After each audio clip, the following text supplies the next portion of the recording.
अस्सलाम वालेकुम दोस्तों, उम्मीद है आप खैरियत से होंगे। क्या वाकई में बीजेपी की राजनीतिक ज़मीन खिसकने लगी है?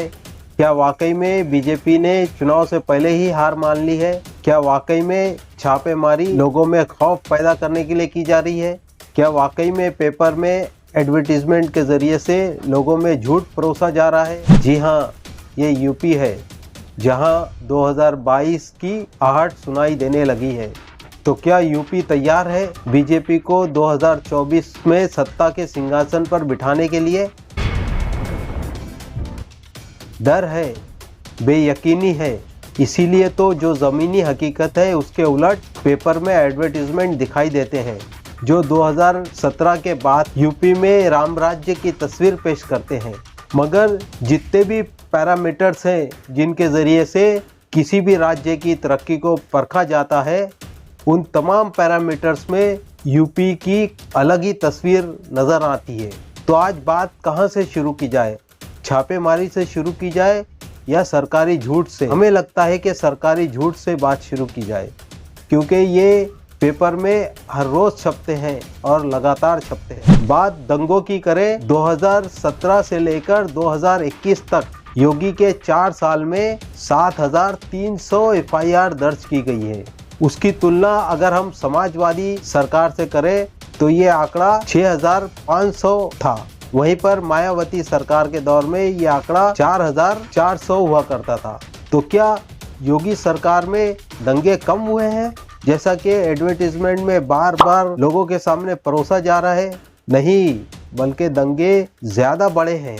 बेटी बचाओ बेटी पढ़ाओ का नारा ये सरकार जोर शोर से लगा रही है, मगर औरतों के ताल्लुक से जो अपराध हुए हैं योगी सरकार में, उनकी तादाद 56,000 के करीब है और समाजवादी सरकार में ये आंकड़ा 36,000 हुआ करता था। यानी कि योगी काल में औरतों के ताल्लुक से अपराध में काफी बढ़ोतरी हुई है। अगर हत्या का मामला या रेप के मामले में देखा जाए तो 2020 में यूपी में 29,193 हत्या हुई है, यानी कि हर रोज 80 हत्या। वहीं पर 28,046 रेप, यानी हर रोज 77 रेप। उसके अलावा अगर हिंसक कार्रवाई की बात की जाए तो मायावती काल में ये आंकड़ा 28,000 हुआ करता था। योगी काल में यह आंकड़ा 59,000 तक पहुंच गया। अगर कानून का राज होता, जैसा कि योगी सरकार कानून के राज का ढंढोरा पीट रही है, हमारे प्रधानमंत्री, देश के गृह मंत्री जहाँ जहाँ रैलियां कर रहे हैं वहाँ पर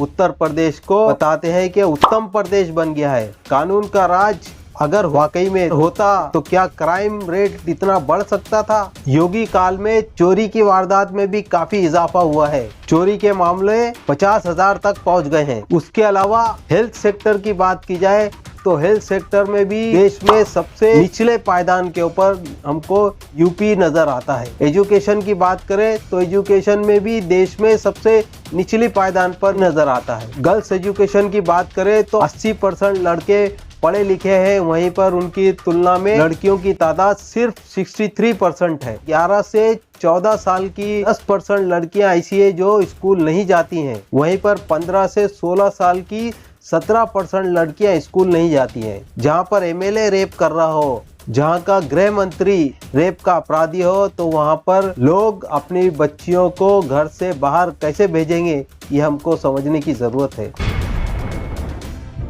ऐसे हालात में जब बीजेपी को अपनी जमीन खिसकती हुई नजर आने लगी है, तो फिर बीजेपी ने छापों का सहारा लेकर व्यापारी के अंदर खौफ पैदा करने के लिए छापेमार कार्रवाई शुरू की है।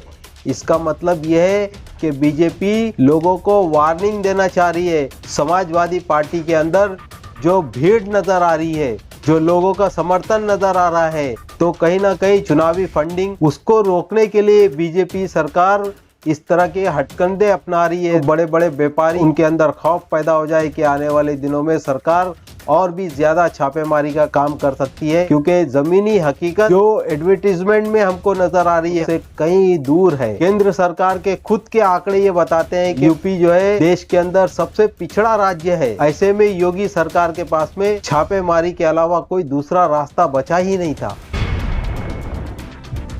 अभी कुछ ही महीनों में यूपी में चुनाव होने वाले हैं। फैसला आपको करना है कि आप ऐसे ही लोगों को चुनेंगे जो आप लोगों के सामने हमेशा झूठ को परोसे, या फिर आप अपने राज्य को तरक्की के रास्ते पर देखना चाहते हैं। फैसला कीजिए और खुद सोच समझकर फैसला कीजिए। इस रिपोर्ट के बारे में आप अपनी राय कमेंट्स करके बताएं। वीडियो पसंद आने पर ज़्यादा से ज़्यादा लाइक कीजिए, शेयर कीजिए। हम आइंदा आपसे फिर मुलाकात करेंगे, तब तक के लिए अल्लाह हाफिज़।